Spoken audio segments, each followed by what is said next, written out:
नमस्कार, स्वागत है आपका मॉर्निंग ग्लोरी के डिजिटल प्लेटफॉर्म पर और मैं हूं आकांक्षा परिहार। क्लाइमेट फ्रंट जम्मू ने आज क्लाइमेट में आ रहे चेंजेस को लेकर सरकार के खिलाफ प्रदर्शन किया और प्रशासन से सवाल भी किए। उन्होंने ठाठरी डोडा भूमि धसाव पर हाल ही में आए समाचार अपडेट से शुरुआत की और कहा, हम इस बात पर जोर देना चाहते हैं कि ये स्पष्ट रूप से मानवीय दुष्कर्मों का संकेत दे रहा है। यही कारण है कि एनजीटी ने प्रभावित भूमि के 500 मीटर क्षेत्र में किसी भी इंजीनियरिंग गतिविधि से इनकार कर दिया है और हम अभी भी अनुभव और सीखे गए तथ्यात्मक आंकड़ों के आधार पर निरंतर विस्तृत अध्ययन की मांग करते हैं।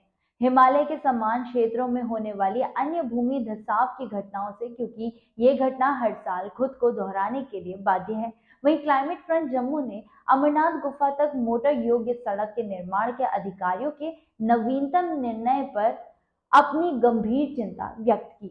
वैश्विक तापमान में वृद्धि के कारण पवित्र शिवलिंग के शुद्धतम रूप में दर्शन के लिए हमारे पास संभवतः बहुत कम वर्ष बचे हैं। आसपास के क्षेत्र में वाहनों के संचालन से स्थानीय तापमान में वृद्धि होगी और अतिरिक्त कंपन से पवित्र शिवलिंग की नाजुक संरचना को खतरा पैदा होगा। इसके अलावा अमरनाथ गुफा तक प्रस्तावित सड़क का संभावित पर्यावरणीय प्रभाव हिमालय से लेकर सिक्किम तक, हिमालय पर हाल ही में हुई कई दुर्घटनाओं को ध्यान में रखते हुए एक वैध परिप्रेक्ष्य है। क्लाइमेट फ्रंट जम्मू में चल रहे वैश्विक संघर्षों के मद्देनजर वैश्विक एकता और मानवीय कार्यवाही के लिए तत्काल आह्वान के लिए अपनी आवाज उठाई। क्लाइमेट फ्रंट जम्मू ने इसी के साथ बच्चों को प्रभावित करने वाले कई मुद्दों पर चिंता व्यक्त की। और हम लोग आज क्लाइमेट फ्रंट जम्मू से यहाँ इकट्ठा हुए हैं अपना प्रोटेस्ट और स्ट्राइक दर्ज करने के लिए पूरी दुनिया के सामने। स्ट्राइक के लगभग 4 मुद्दे हैं बहुत इंपॉर्टेंट। सबसे पहला मुद्दा उनमें से है डोडा ठाठरी।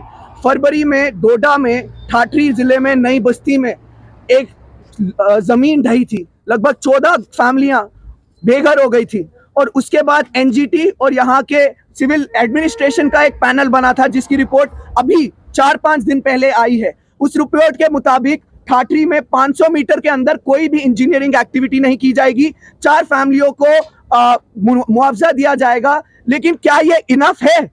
देखिए, जोशीमठ में जो हुआ इस साल और जो डोडा में हुआ या जो बाकी हिमालय क्षेत्रों में हो रहा है, जो हिमाचल में हुआ मानसून में, वो हर साल हमारे यहाँ हो रहा है। और इसमें सिर्फ छोटा सा मुआवजा देके और एक प्रेस रिलीज निकाल के आप सोल्यूशन नहीं ला सकते हैं। आपको हम जैसी जनता को प्रॉपर एश्योरेंस देनी होगी। आपको हमें बताना पड़ेगा कि क्या चल रहा है वहां।